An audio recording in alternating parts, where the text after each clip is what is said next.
Welcome to Winston's Cellar. Relax, listen, enjoy. Volume 27. Infamous Persons of the Second Age of Strife. While we talk of the grand dynasties and marauding nations which ruled and suffered together during the period of anarchy and darkness, we must also remember that history is not just the deeds of the many we need concern ourselves in. Each individual experienced this grand horror in a different manner. Some fled to the deepest reaches of their worlds. Some wallowed in villainy, using the unrelenting misery of the period to justify any horrendous actions employed by the callous, the cruel, and the desperate. Some self-harmed, whipping themselves raw in mute horror. Some found solace in debauchery, some in heroic sacrifice. Some felt some kindling embers of hope deep in their hardened hearts. For isn't the darkness darkest before the dawn? This next section shall cover 5 such figures of importance and chart their place within the bitter tapestry of this age of doom. Yarrick, hero of Hades' hive, butcher of Betek. Commissar Yarrick was once the hero of Armageddon, beloved by his men and feared by the orcs he made his enemy. Yet he chose to abandon the world in favor of chasing the great war boss Gazgakul Mag Uruk Thraka and his fleet as it fled the Armageddon system in the latter part of M41. He and a sizable force of guardsmen, along with regiments of PDF Steel Legion desperate to join their hero in battle once more, joined the large Black Templar fleet of Helbrecht as he gave chase to the Green Fiend. In the madness and confusion of the period of the new Devourer, worlds were vanquished of life, and chaos became norm.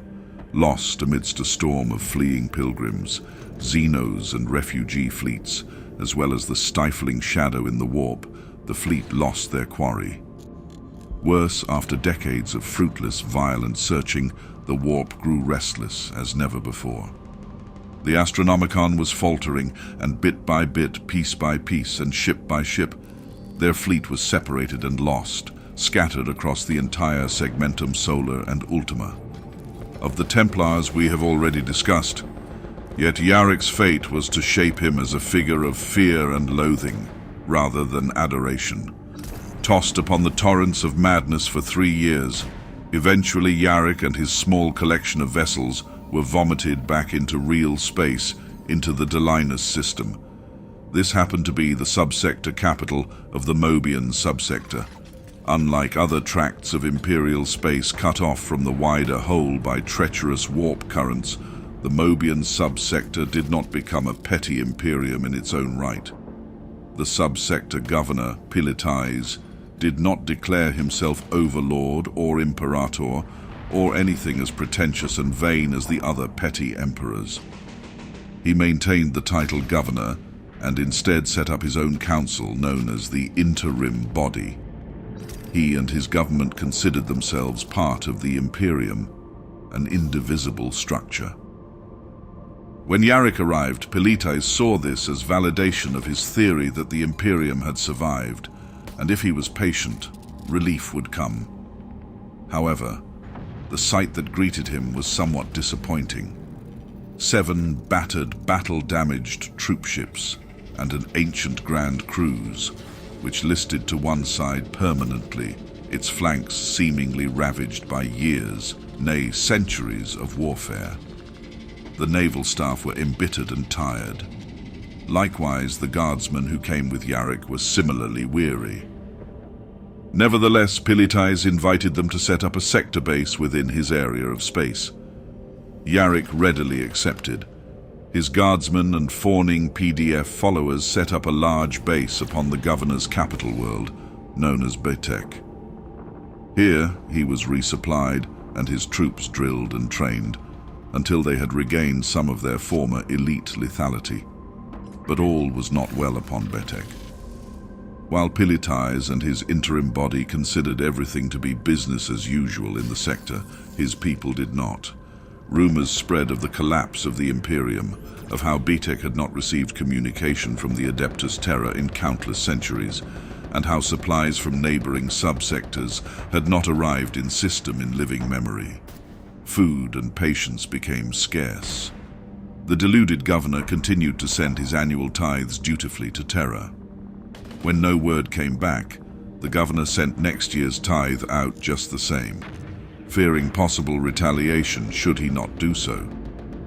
This, combined with the lack of imports, began to take its toll upon the heavily populated worlds of the system, especially Betek. Upon the planet, mass movements and demonstrations began to spring up.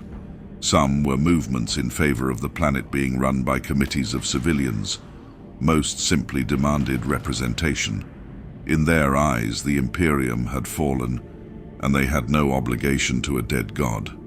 The governor had failed them, and these degenerate equality bands began preaching of the prospect of representative governance of their planet in the hope that such a government would redistribute resources and relieve the growing economic misery Pilites was inadvertently inflicting upon his own people. These protests were suppressed violently by the mauls and tear gas of the grim-visaged Adeptus Arbites precincts across the world cities of Betek, but their actions merely fueled and fanned the outrage and disgust of the protesters. Pilites requested Yarrik's aid in ending the riots and disruptions. He claimed the equality bands were undermining imperial ideals. Something had to be done. Thus, Yarrik and his soldiers collaborated with the few Arbites forces upon the world, spreading the propaganda message of obedience and submission. Yarrik orated to the crowds. Was he not the hero of Hades' hive? Beloved by all. However, he was not their hero. Why should they listen to this warmonger, they began to argue, and their protests became more blatant and defiant. Hidden amongst the population, a people's rebellion began to develop. If the governor could not grant them liberty, then he was not their governor in their view. On the 50th Candlemas of the 200s of M46, over 7 million men, women and children emerged onto the streets of the main city within sight of the governor's palace. A more blatant provocation could not be made. As the colorful banners and chants filled the vast courtyards before the palace, a great rumble resounded, drowning out the defiant challenges of the populace. The titanic gates to the palace ground opened painfully, and from this grim portal rolled the monstrous form of the Fortress of Arrogance, flanked by 2 whole armored companies.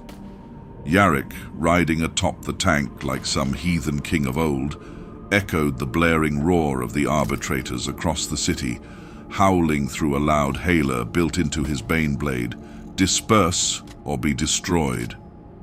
Then something terrible happened.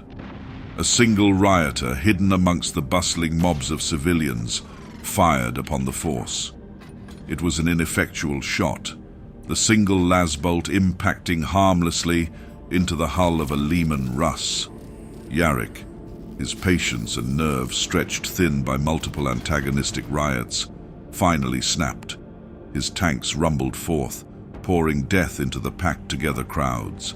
Screams and startled yells rose up from the aghast group, the chilling collective scream soon drowned out by the roar of autocannon fire and the hiss of lascannon and multi-lasers. The capital city became filled with confused and terrified crowds of civilians who fled through the streets, crushing many of themselves amidst the chaos. Thousands more were mown down by the volleys of the tanks and accompanying armored fist squadrons, who executed countless protesters with a callous efficiency. Just as the armed forces seemed to have relaxed, that was when the rebels chose to strike. Missile launchers and plasma projectors suddenly began to stream from houses, sewer entrances, and various other buildings. Tanks were upturned and damaged, soldiers ambushed, even more civilians caught in the vile crossfire which now developed. Leman Russ squadrons patrolled the wider avenues, leveling any building which seemed to harbor fugitives. Hellhounds moved through the smaller streets, their flaming main armament spearing fire directly into enemy-held buildings, roasting all those within with searing promethium. Windows burst with the overpressure, the anguished cries of those within signaling their demise. Yarrick was at the forefront of this massacre. This was a war. He knew how to fight wars. As he howled imperial rhetoric from his lectern aboard the Fortress of Arrogance, the titanic tank ground through the streets. Smaller buildings and people too old or crippled to evade his vehicle's monstrous tracks were driven over entirely by the Baneblade. Its heavy bolters, las cannons and demolisher cannon pulverized anything within range. Men, women, insurgent rebels, buildings, children, all were treated with the same heartless distaste. It was claimed that Yarrick himself took his Stormbolter to many of the fleeing combatants, screaming hateful litanies as they were burst asunder by his butcher's tool.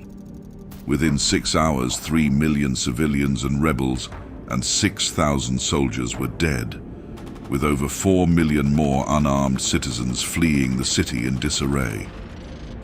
Even as the men cheered their victory, Yarrick was perturbed. He knew that it was far from over. As Yarrick and his fellow commissars held mock trials for the captured rebels before executing them, word was spreading to every other city across the planet. Native media spread the word. Revolution. The butcher of Betek must be punished. Within scant months, every city across the world was revolting. Though there was no single leadership of the disparate and disorganized revolutionaries, they were united in one thing: utter contempt for the butcher Yarrick and the Pilitais, who they considered to be a puppet of Yarrick, even though this was not strictly true. Arbite's precincts were besieged by millions upon millions of vengeful rioters, and the less numerous but far more deadly equality bands, who had developed into a semi-professional paramilitary force.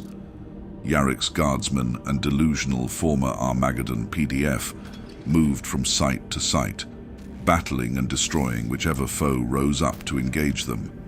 While the Imperial forces were near invincible in open battle with the ragtag paramilitary armies, they could not handle the guerrilla campaign underway across 7 continents in conjunction with constant pitched battles and uprisings.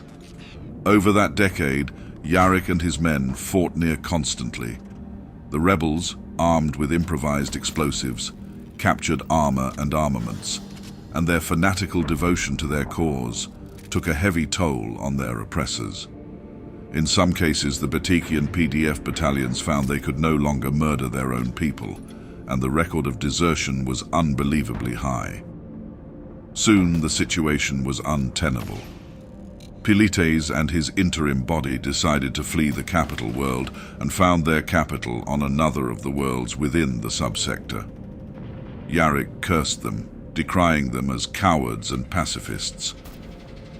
Nevertheless, in 264 M46, the transport bearing the rulers of the Mobian subsector began to rise from the starport.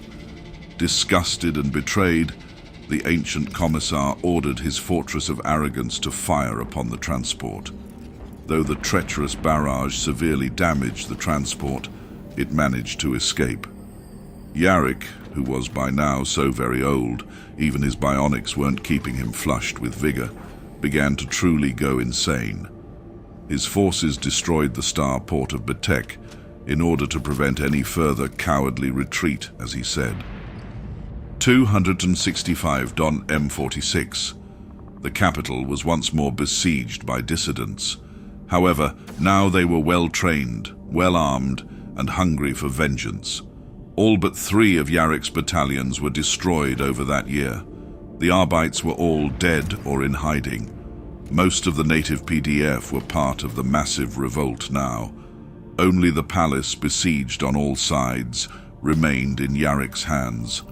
Surrounded by foes, even his fellow allies began to realize Yarrick was a failure.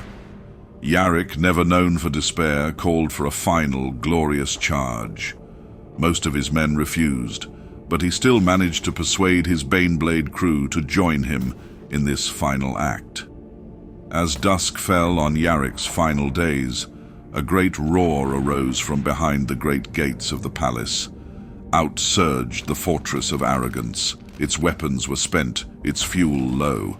Nevertheless, it charged, its loud hailers blaring the Emperor's glory, a well-known imperial battle hymn of the 41st millennium. It plowed through the masses of enemy soldiers as a massive amount of ordnance and weapons fire impacted the dying Leviathan. Engines ruptured, sponsors toppled off in flames, and the crew died one by one. Yet still, the vehicle plowed forwards, scattering the enemy before it. No one knows who killed Yarrick, such was the confusion. All the same, a single lass bolt struck Yarrick in the throat, blasting his head from his shoulders and causing his corpse to pitch itself from the chassis of his battle tank to be torn apart by the baying hordes of enemies. Romantic revolutionary writers, writing about the glorious revolution after the event, claim the lasbolt came from the same anonymous shooter in the summer of 250 M46, making up for missing the butcher originally. There is no evidence to support this. Thus, in infamy and dishonor, Yarrick, hero of Armageddon and butcher of Batek, met his end. Honorin Sung, Grand Master of the Order of the Tempestrian League. The Segmentum Tempestus was divided into many different theocracies between 209 to 999 of M49 and well into M50. The Ophelian Imperium continued to bitterly oppose the Talon Imperium even after the destruction of Ophelia in M50.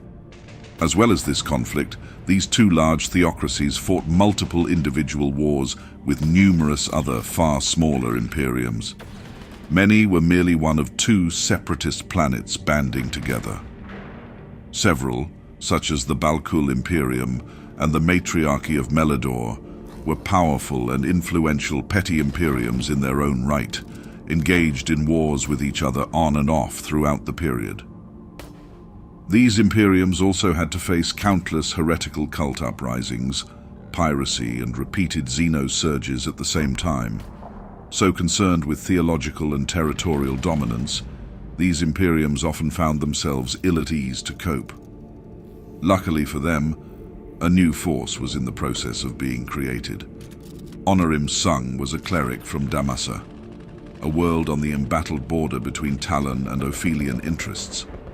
His monastic order, the Divine Sculptrists, were on generally good terms with the two imperiums, and thus were largely left alone. Of course, the rest of the world was Talon-dominated, with a large Ophelian population.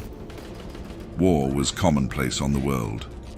While on a justice pilgrimage, it was said a man, armored in perfect grey armor studded with scripture, appeared before him, guiding him to a data vault deep within the eastern hemisphere of his world. There, he discovered a vault filled with information and documentation written in ancient pre-Second Strife era Gothic. As a learned scholar, he soon translated all the documents and deciphered the meanings of many of the artifacts. He learned of an ancient order of warriors, soldiers of the faith and champions of the rule of the ecclesiarch, known as the Frateris Templar. He returned to his order and brought them into knowledge of his discovery. Sung's new movement converted almost all his fellow clerics, and within the year, his beliefs became widespread and popular across the entire world. Patronage by local power magnates and religious backing by both Ophelian and Talon canons, each eager to use the movement's popularity to gain the moral high ground over their theological foes, allowed the order to rapidly expand and develop. Honorin, though himself was a skilled warrior and orator due to his role of battle missionary of his order, knew most of his brothers and sisters of the faith weren't so skilled. Luckily, several prominent sororitas patronized his order, and their battle orders soon began to aid in the training and recruitment of his developing force. He eventually allowed the various suits of Frateris Templar armor to be examined by surf tech adepts and other mechanics of the imperial cults of machine, allowing more suits to be built. It took many years and much blood and money, but eventually the reborn fraternity was forged. Ships gifted or built for the Order spread throughout the subsector, then sector, then segmentum. Using a revolutionary tactic of way station and leapfrogging warp transit, which this chronicler maintains was a tactic stolen from early Tau fleet tactics, despite the venomous retorts of the many Major League Masters I have encountered, the Order managed, over a decade, to establish order houses across the segmentum, with Grandmaster Honorin Sung lossily in charge of all of them from his monastery upon Damasa. His order was tasked by him to defend any Emperor-worshipping faction's vessels as they traveled through the void, defending them from marauding Xenos and any pirates that chose to attack. Similarly, Honorin, who often sallied forth from his keep upon Damasa, called for his brothers and sisters to cast aside the chains of segregation and division. Division is weakness, a heresy the Imperator Ascendant would never permit. We are children of the Master of Man, one and all. Let our tremendous wrath and hatred turn upon those that truly deserve our murderous wrath. Let the ad-humanist taint be expunged from our collective realms. Let the heretic and the unclean beast-man and children of mutant filth be our foes. Let the anti-human, the cursed Xenos, be our foe. Let hate be directed outwards. Let the outer dwellers fear us, the children of Imperator, Av Imperator. This Tempestrian League, as it was now called, was readily joined by elder battle sisters and deranged zealots who dimly recalled the ancient days where the sororitas performed similar roles. Not only this, former mercenaries and converted pirates eagerly joined these various orders of the League. They offered a path to salvation, and many of the superstitious and brutal men knew that this was the only way to both fulfill their violent urges and get into paradise.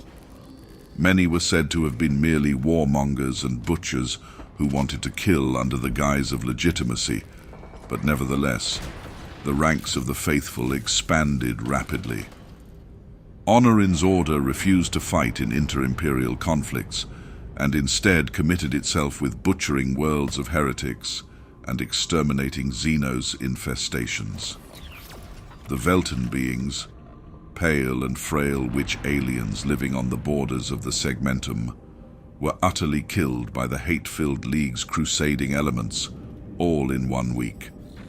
With every passing year and every victory, the Tempestrian League's reputation between the warring theocratic imperiums of Tempestus grew massively. While inter-imperial war could not be stopped even by the League, the orders were essential. In fact, when Ophelia was utterly destroyed and its imperium looked as if it would be torn apart by war between the two rival ecclesiarchs elected in the aftermath and the expansionist Talans, it was the League and the powerful oratory of the now ancient Sung who held together the broken realm and served as neutral arbitrator in the many conclaves and councils that conveyed to decide upon the true ecclesiarch, eventually decided to be Ecclesiarch Gregoran III of Tetterheim, elected in 005 M50, and prevented the Talans from utterly shattering their ancient foe. 3 days after this election, Honorin Sung himself died of an infected battle wound. His place was taken by Grand Mistress Dukaf, who began a long line of Grand Masters and Mistresses in the League. In the 50th millennium, the Order was nearly destroyed by a combination of greedy, local, petty imperiums seizing their assets and the growing menace of the Starfather's angelic hosts, who becalmed massive areas of the warp. Amazingly, they survive to this day, though they are much weakened. Many heroic and influential masters of the Order have existed since Honorin's passing, many of whom deserve their own legends. However, none were as influential or as well loved as their founder, Honorin Sung the Pious. the man who created the first of the trans-post-imperial organizations, leagues not bound within the social and/or geographical framework of a single restrictive petty imperium. Bellius, the Barter King. Bellius, colloquially known as the Barter King, is an enigmatic figure, famous across much of the Ultima Segmentum throughout the centuries of the 49th millennium. His world is located on the border between not only the twin juggernauts of the Thexian Trade Empire and the Tau Empire, but also 5 overlapping petty imperial borders, not to mention the world weave of the Reek. Yet rather than a subjugated realm, his world, known as Freegeld by most scholars of the age, was a haven of trade and enterprise, a sort of neutral ground where empires of differing xenos and innumerable free independent traders could trade technologies, secrets, knowledge and produce, such as the vibrant slave trade functioning throughout the age of Strife, or the corrosive trade in the narcotic psychonaut, which was gradually somehow migrating from the Savlar realms many light years from Freegeld. How he survived and indeed thrived in such a time of misery and monstrosity is testament to his ruthless intelligence and shrewd cunning. No one knows the origins of Bellius.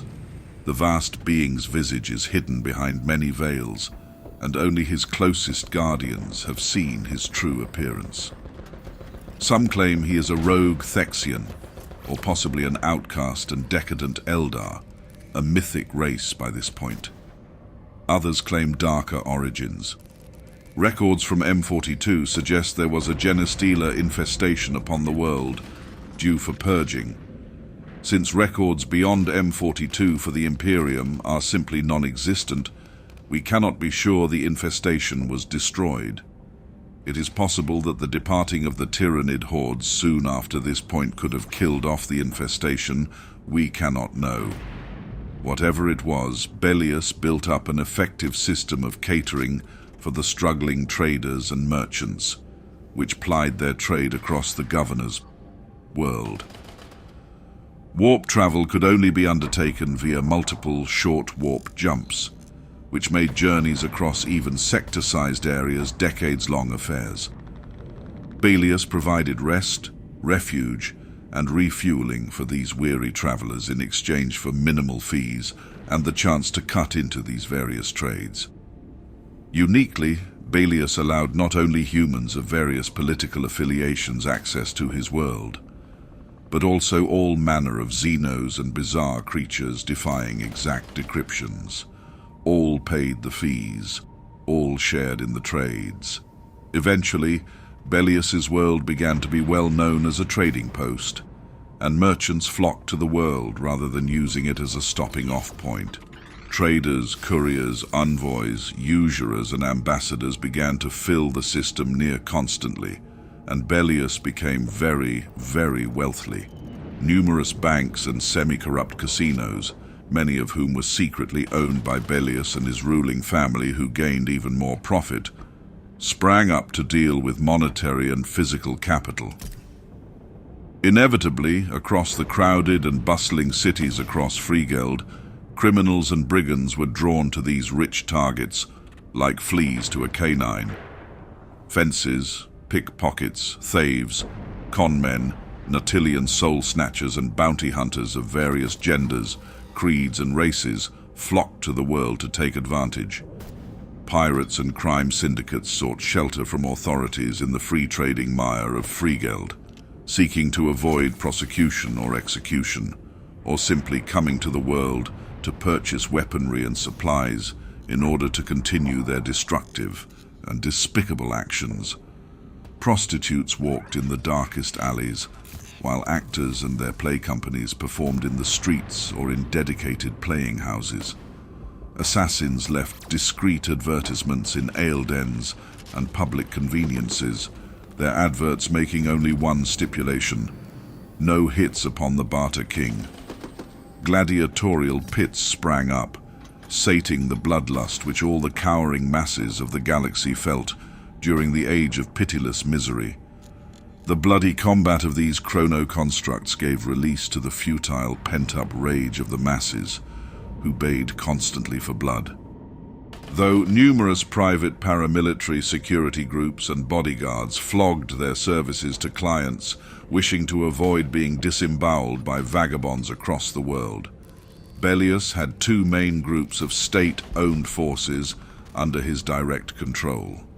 The first were the Suftum, a group of warrior abhumans who had a strange desire to perfect their martial abilities using cybernetics and mechanical engineering upon their bodies. Their goat-like physical bodies were enhanced with claws, built-in weapons and digital lasers, and their flesh interwoven with various metal plates, tri-weave flak fibers, and minute force fields. These beastmen had been shunned by most societies due to their violence and their strong lusts, for both violence and intercourse, incidentally. On Freegeld, they found plenty of both. They guarded the main holdings of the Barter King, who paid them in slaves and ale, all of which were very abundant in the cities. The other security force was far more secretive. The hooded Brotherhood of Han was speculated to be made from the deformed relatives of Bellius, who formed a secret police force. They would discreetly remove any troublesome guests without incriminating Bellius in the slightest. Freegeld was barbaric, murderous, and chaotic in the extreme, yet somehow it worked. Of course, as the many, many divergent empires of the galaxy expanded their ragged borders, there was bound to be trouble. One would have expected the brutish empires to tear Freegeld to pieces, each side fighting over who owned the planet, or destroying any resistance on the planet. However, the Barter King avoided this in a very simple manner. He joined them all. The Tau entered his system and demanded he join them. He joined them. The Thexians sent emissaries to his realm, suggesting an alliance. He accepted, and thus removed the need for the Thexians to impose their own ruler upon the system, and joined the trade empire. The Pan-Heritic Imperium entered the system, their dread vessels swarming with stolen Necron arc weaponry. They threatened invasion. Bellius sent envoys, saying the king surrendered. The Imperium accepted and didn't interfere with the world, as it provided a lot of income revenue to them. Each time a force came, he became a subject to this force. Handily, while it made him technically subordinate to these empires, it also meant that many of these empires granted him treaties, research grants, and various other funding. He then used these grants and loans to pay his tithes to his other imperial overlords, playing each realm off one another without them ever realizing. Though it seemed like Freegeld was invincible, it was evidently not the system which held it together, but the influence of the Barter King himself. When he died in his sleep in 800 M49, his realm collapsed within 7 decades. His tithes became delayed and mismanaged by blundering underlings, angering the empires that ruled the realm. Civil wars between rival successors to the throne of Barter King led to his private forces becoming rather more violent and public. In one incident, a merchant was killed in the crossfire, and his white scars hired goons turned their gleaming bolters and scimitars upon the native forces, causing anarchy and confusion as thousands of different mercenary groups, bodyguard units, and criminal gangs turned their guns upon their rivals and their apparent foes, each believing their clients and brethren were under threat from a hostile force. The war with no enemies was a baffling and senseless engagement which cost over 7 million lives in the 2 years it lasted.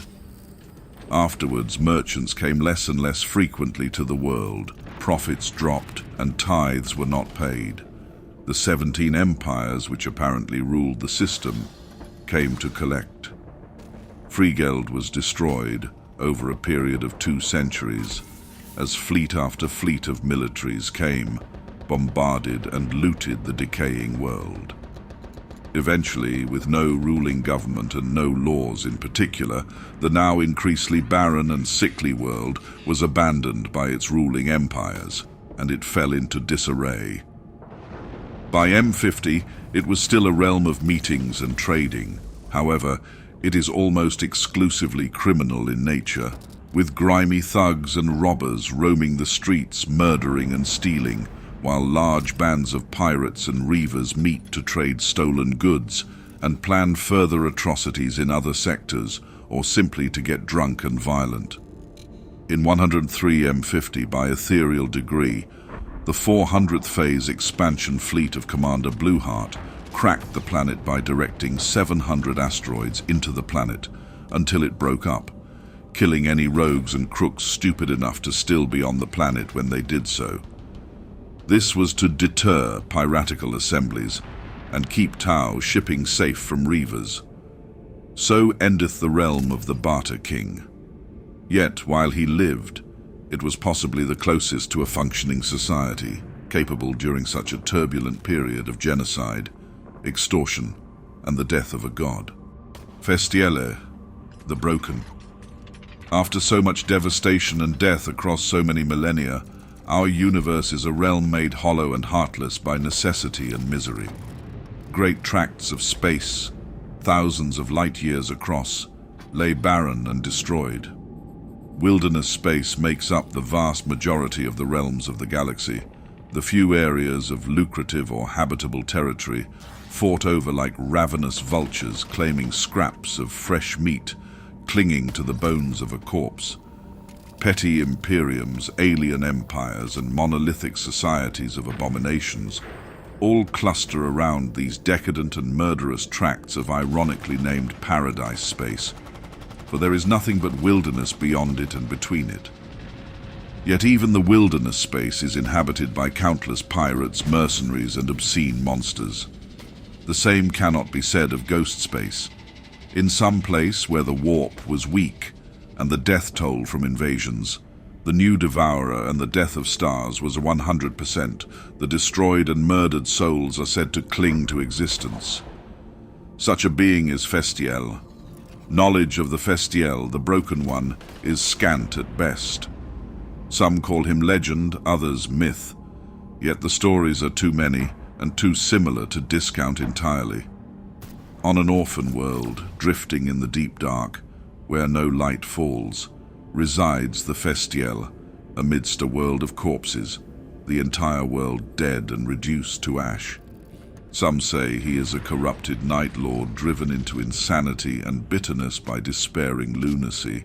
Others claim the fiend is a fury, tossed from the realm of the warp during the conflagration with the Starfather to be trapped within the material realm, taking the body of a fallen man, filling him with bitterness and rendering the man incorporeal. The stories are countless and futile. He simply is. It is said the realm of Festiel is utterly silent, unnaturally so, as if the planet is cursed with silence. Creeping things with their orifices sewn shut and their flesh wasted and thinned until their dry bones can be seen, crawl and scrape silently. Furies flutter from crumbling towers, snarling soundlessly in futile dislocation. The rogue planet appears in the void when vessels are forced to drop out of the warp short of their destinations. As they ready themselves for another jump, the dark planetoid appears, a black shape against a black void. The vessels inexplicably break down, their engines bafflingly non-functional despite the best efforts of captured tech priests or serf demiurge engineers aboard. They simply stop. Then the silence comes. The whole vessel becomes silent. Panic ensues as men desperately scream to be heard, clawing at their heads and ears furiously. Before long, the beleaguered crews either enter the orbit of the void world or are ensnared. The accounts differ. Desperate for a solution, they send shuttles to the surface. No one returns. Soon the vessels begin to orbit closer and closer. In most accounts, the vessels crash, yet somehow they survive. They are dragged before the Silent One. His mouth like a rotting cavern, Festiel screams in their faces, no noise erupting from his lips. He rips apart most of the men with his claws, in frustration. The survivors, those to relate the tales, claim they were spared for a purpose. Festiel wants to be heard, wants to be known. Though undoubtedly horrific to hear, these stories are nothing compared to simple existence in this accursed universe. And so, no. As I write this, I am disgusted. I cannot be dispassionate any longer. I sit in the darkness of these vaults cowering from the reavers above, who even now slaughter our defenders to a man above us. And I talk about legends and ghost stories as if they matter. I contemplated destroying this log just to stop them from corrupting it or defiling it. Then I realized, this log is more important than this whole facility. This log is evidence. It is proof.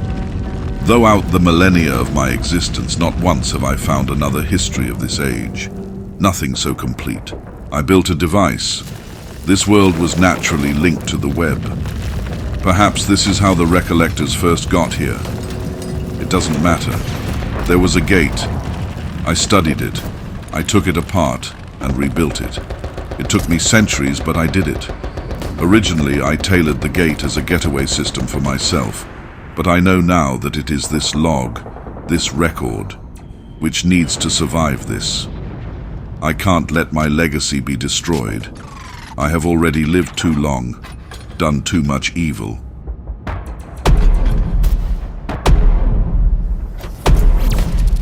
I suppose then this should be my last declaration. First, to organize. User hash 17,382. Request equal sign file data summary. Process? Yes. Files located. 1003 sections. Begin packaging sequence? No. Please state desired functions. Use the initial 27 as the hash index for the package salt. Use the rest for interspersed obfuscation code using quantum algorithm Delta 5. Collate, then package. Collation complete. Awaiting instruction. Beta 6. I am an evil man. Perhaps never intended. No, never intended. This changes nothing, though. My actions may very well have doomed us all. I tried to stop them. I tried with all my cunning, my might, and my intellect. There was nothing I could do. Everything I did just made things worse. Hopefully this log can be of some use to those that go on after I'm dead. And I will die. There's no doubt about this now.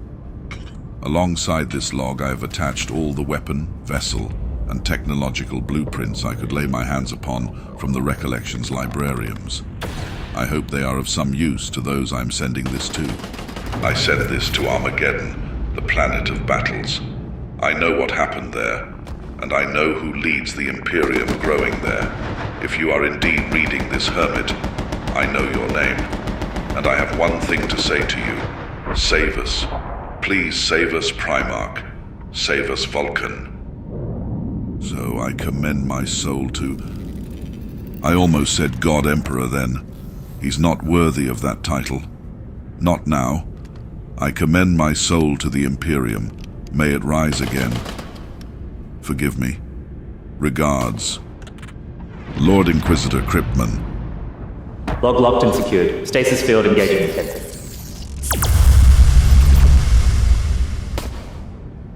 Ten seconds, 9 seconds, 8 seconds. The templates. Where are they? 5 seconds. Too late, your realm will 3 fall. seconds, 2 seconds, 1 second. Stasis engaged.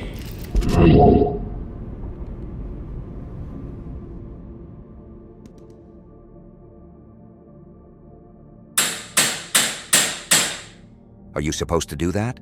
It's techno magic. We should burn it. No. He said we weren't to burn techno horrors anymore. We bring it to him when we find them. He'll know what to do.